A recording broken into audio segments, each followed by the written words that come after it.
Video చూశాక అనిపించింది ఏంటంటే, జనరల్గా మాకు జరిగేటువంటి విధానాలే దాంట్లో చక్కగా గుర్తించారు.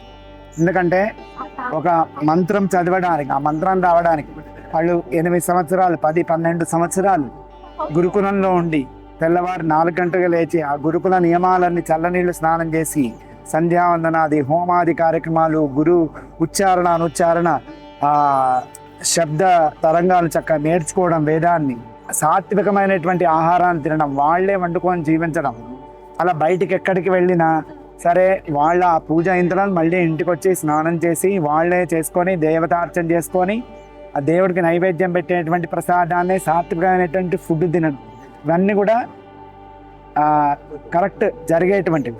అలానే ఎక్కడైనా లేట్గా వెళ్ళినప్పుడు అక్కడ జరిగేటువంటి సమయ యొక్క పాలన లేకుండా ఎక్కువ లేట్ నైట్ జరుగుతుంటుంది. ఉదయం నుంచి కొన్ని హోమాలు చేపడు ఏమి తినకుండా మేము కూడా ఉండాల్సి వస్తున్నటువంటి సమయం చాలా ఉంటుంది. దానివల్ల అనేకమంది శరీర సంబంధించినటువంటి డిసీజ్ రావడానికి ఆస్కారం చాలా పడుతుంది.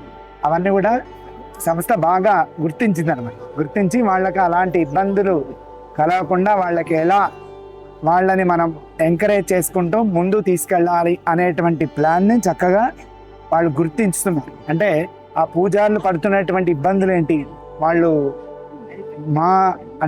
మా ప్లేస్లో ఉండి నేనే ఒక పూజారి అయితే ఎలా అనే విధానంలో వాళ్ళు ఆలోచించి ఆ సంస్థ ద్వారా వాళ్ళకి ఏమేమి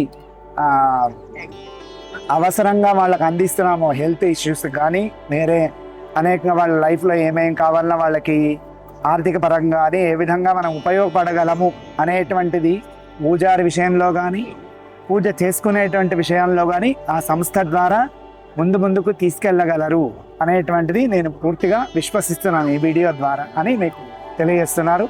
లోకా సమస్తాః సుఖినో భవంతు.